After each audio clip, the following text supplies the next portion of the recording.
Salam jumpa. Kembali kita bertemu dalam mata kuliah Teori dan Metodologi Ilmu Pengetahuan Budaya.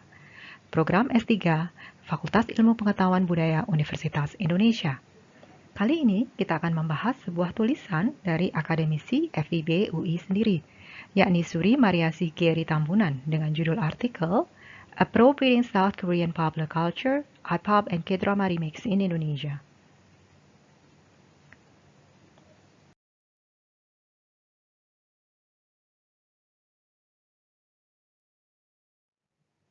Pembahasan menarik tentang budaya populer Korea Selatan ini disajikan oleh kelompok 3, yang terdiri dari Ahmad Sirul Haq, Indra Listyo, Nurul Laili, Muhammad Irfan Syaibani, Titin Dia Sulistiarini, dan Sulaiman. Budaya populer Korea Selatan memang selalu menarik untuk dijadikan bahan pembicaraan.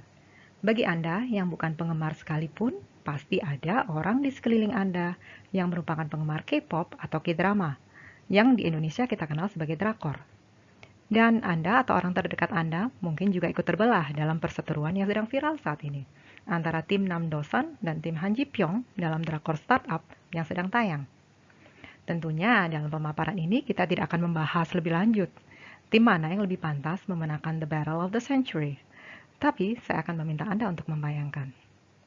Jika drama startup dipinjam dalam tanda kutip oleh produser sinetron Indonesia, akan seperti apa ya sinetron yang akan dihasilkan nanti? Atau Anda mungkin sudah memiliki gambaran siapa kiranya aktor sinetron kita yang pantas memerankan sosok Dosan dan Ji Pyong? Dan menurut Anda, bagaimana kira-kira respons para penggemar drakor di Indonesia tentang sinetron startup versi Indonesia? Apakah A, mereka akan menyambutnya dengan sangat antusias? Ataukah B, hujatan tajam dan cacian pedas khas netizen akan dilayangkan pada sinetron ini? Jika kita tengok ke belakang, tuduhan sebagai negara yang sering menjiplak selalu dialamatkan pada Indonesia, bahkan oleh masyarakatnya sendiri. Indonesia dianggap menjiplak produk budaya populer dari banyak negara, utamanya saat ini dari negara-negara Asia Timur. Akibatnya, klaim dan tuduhan Indonesia sebagai bangsa peniru selalu menjadi narasi utama untuk membuat pemaknaan dari fenomena budaya yang muncul akhir-akhir ini. Namun, apa benar kita ini bangsa penjiplak? Salahkah jika kita meminjam produk budaya lain dan mengolahnya kembali menjadi produk budaya kita?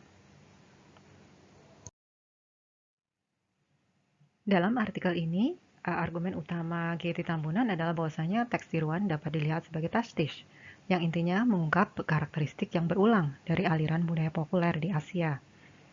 Pastiche merupakan sebuah idiom dalam wacana estetik postmodernisme. Konsep pastiche ini sendiri mengacu pada karya yang disusun dari unsur-unsur yang dipinjam dari karya lain, atau dari seniman lain, ataupun dari periode lain.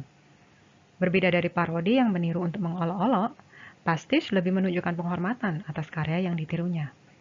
Lebih lanjut, GT menambahkan bahwa proses remake I-pop dan drakor di Indonesia secara strategis menggunakan sarana apropriasi dan atau peminjaman budaya.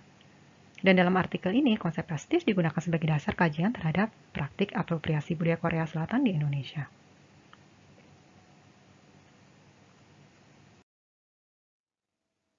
Dengan menganalisis produk lintas budaya tiruan, studi G.T. Tambunan ini mengungkapkan bahwa terjadi negosiasi berkelanjutan antara para aktor yang terlibat dalam invasi Hallyu atau gelombang Korea.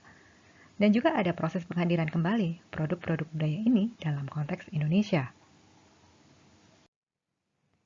Dalam konseptualisasi dan kontekstualisasi budaya pop Korea Selatan di Indonesia, sangat penting untuk melihat bagaimana aliran produk budaya Korea Selatan atau negara-negara Asia Timur lain seperti Jepang misalnya atau Taiwan berjalan dengan baik dalam konteks Indonesia.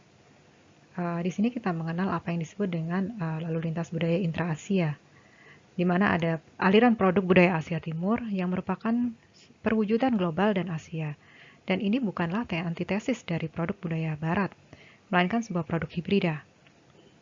Lalu lintas budaya intra-Asia yang meningkat dalam dekade terakhir tidak menyeratkan terjadinya hubungan regional di antara negara-negara Asia karena koneksi geobudaya.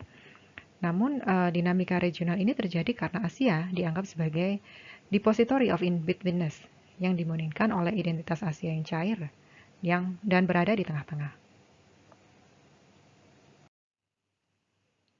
Istilah intra-Asia dalam konteks Indonesia menekankan konstruksi ruang Asia yang dibayangkan berbatas atau bordered imagined space untuk memastikan aliran produk budaya yang tidak mengancam. Hal ini tidak saja merefleksikan ruang geografis aliran budaya tersebut, tapi juga menentukan batas-batas distribusi dan konsumsi dari budaya Asia Timur di Indonesia. Dengan demikian dapat dibedakan mana yang dianggap Asia dan mana yang bukan Asia.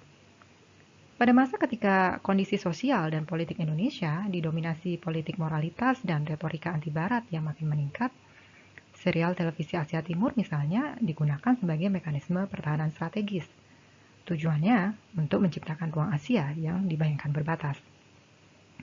Selanjutnya, Getty berpendapat bahwa penelitian terdahulu seringkali sangat mempertimbangkan teks asli, sehingga ketika mengkaji teks tiruan atau remake, selalu harus mengacu kembali pada teks aslinya. Di sini Getty memiliki pandangan yang berbeda. Menurutnya, teks tiruan atau remake semestinya diperlakukan sebagai entitas tersendiri. Oleh karenanya, analisis terhadap teks-teks tersebut tidak lagi perlu mempertanyakan apa yang orisinal dan apa yang tidak, untuk bisa melihat bagaimana teks yang baru tersebut menggarap ulang formula atau struktur teks aslinya.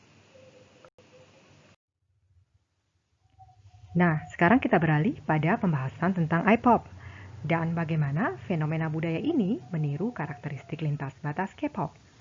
Pertama-tama, kita perlu melihat karakteristik mendasar dari K-pop, yaitu sistem penciptaan idola dan strategi pemasaran global, serta sistem fabrikasi bintang.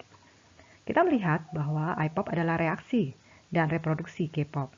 Dan yang perlu kita amati di sini, apa saja elemen-elemen pembentuk iPop yang dapat juga kita identifikasi dalam K-pop. Gelombang awal iPop ditandai dengan kemunculan boy band seperti Smash dan girl band Cherry Bell.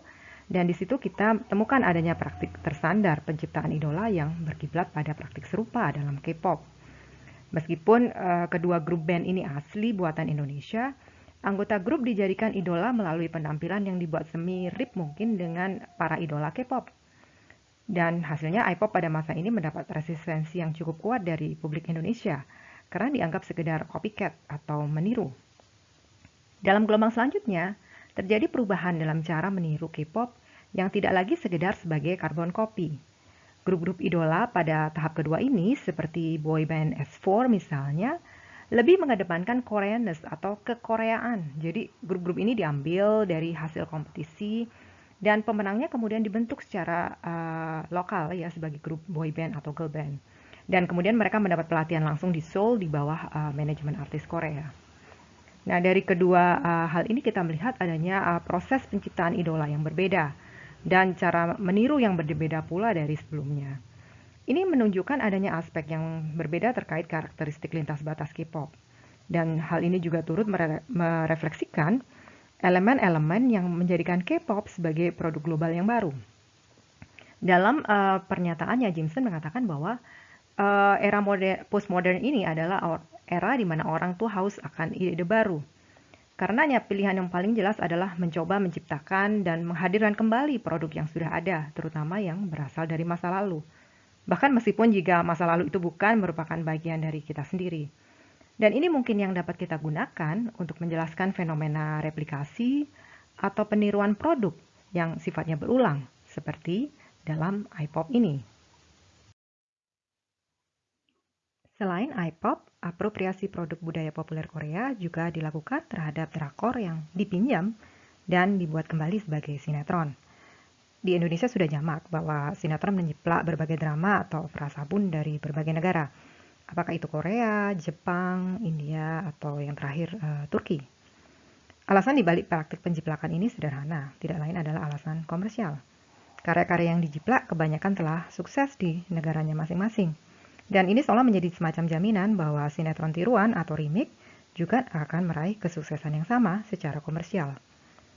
Tapi satu hal yang perlu dipahami, karya tiruan ini bukan semata-mata karbon copy dari karya asli. Misalnya drakor umumnya hanya 16-30-an episode. Tetapi ketika dibuat ulang sebagai sinetron, Jumlah episodenya bisa minimal 2 kali lipat, atau bahkan sampai 200 episode jika sinetronnya benar-benar sukses. Dalam artikelnya, Getty mengambil contoh sebuah sinetron yang merupakan remake dari drakor. Sinetron Kau yang berasal dari Bintang, yang ditayangkan RCTI tahun 2014 misalnya, meminjam drakor You Who Came From The Star. Nah, dari judulnya saja kita langsung tahu bahwa ini kan penerjemahan yang langsung dari judul aslinya. Dan ketika dibandingkan, episode pertamanya hampir setiap adegan sangat mirip dengan aslinya. Namun ternyata kalau kita perhatikan, dalam sinetron ini banyak juga dilakukan beberapa perubahan yang signifikan. Jadi sebenarnya apa yang dilakukan sinetron dalam mengapropriasi elemen naratif agar lebih sesuai dengan struktur sinetron Indonesia? Pertama kita bisa melihat bahwa misalnya representasi tokoh protagonis dan dalam sinetron Indonesia yang dilakukan apropriasi terhadap elemen Korea. Kita mengetahui bahwa di dalam sinetron Indonesia struktur narasinya berputar di sekitar representasi karakter yang hitam putih. Jadi kalau yang tokoh protagonis itu akan selalu sangat baik sekali dan tokoh antagonisnya akan sangat-sangat jahat sekali, dan itu yang dipertahankan di dalam sinetron Indonesia. Kemudian di sini kita melihat ada upaya apropriasi terhadap upaya sadar ya untuk menekan formula sinetron bahwa protagonis adalah orang yang baik. Jadi ada beberapa adegan yang tidak ada di dalam drama Koreanya, kemudian dimunculkan dalam adegan di sinetron Indonesianya untuk menekankan bahwa tokoh protagonis ini adalah tokoh yang baik. Ya. Dan apropriasi terhadap drakor You Who Came From The Star ini menunjukkan cerita inti yang berbeda. Kalau di drakor, protagonis pria adalah seorang alien, tapi di Indonesia diterjemahkan sebagai malaikat. Yang ini merupakan suatu bentuk apropriasi karena bagaimanapun gagasan tentang malaikat dianggap lebih sesuai dengan kerangka budaya sinetron Indonesia. Nah, di sini kita melihat bagaimana remake sebenarnya menawarkan cara menikmati, memahami, dan mengakses teks asing, ya dalam hal ini drakor, dengan tetap menyesuaikan dengan bahasa yang digunakan di dalam sinetron. Di tingkat permukaan mungkin kita melihat ini hanya semacam tindakan pastis yang lain. Sementara di saat yang bersamaan kita melihat bagaimana apropriasi ini menghasilkan sinetron hit yang sukses secara komersial, sambil melakukan deautentikasi dan dekonstruksi terhadap drakor di dalam prosesnya. Dari uraian panjang lebar tadi, sampailah kita pada kesimpulan. Meskipun dalam tayangan ini Anda mendapati foto Dalmi bersama Dosan, bukan berarti tidak ada harapan bagi tim Ji Pyong. Mungkin kita bisa buat versi yang berbeda untuk remake-nya dalam sinetron Indonesia. Mengapa tidak? Tapi itu bukan kesimpulan kita. Nah, jika kita kembali pada pembahasan awal, artikel ini bertujuan untuk menelaah bagaimana apropriasi dan atau peminjaman budaya digunakan secara strategis dalam proses pembentukan makna. Ini makna modern dan global baru sebagaimana digambarkan oleh produk budaya populer Korea Selatan dan versi tiruannya. Bagi sebagian orang, produk tiruan dipandang sebagai penanda runtuhnya kreativitas industri budaya populer Indonesia, khususnya di era globalisasi ini. Namun sesungguhnya, produk-produk ini menciptakan beragam peluang untuk terjadinya penggabungan lintas budaya. I-pop dan sinetron yang membuat ulang drakor sesungguhnya merupakan praktik apropriasi lintas budaya. Praktik ini memungkinkan terjadinya penerjemahan arus budaya Asia Timur ke dalam konteks Indonesia. Teks-teks remake terutama dalam musik dan televisi mengubah versi aslinya agar lebih sesuai dengan konsumen Indonesia. Jelas, dengan demikian, remake di Indonesia menawarkan hiburan unik bagi konsumennya yang tidak dapat diberikan oleh versi aslinya.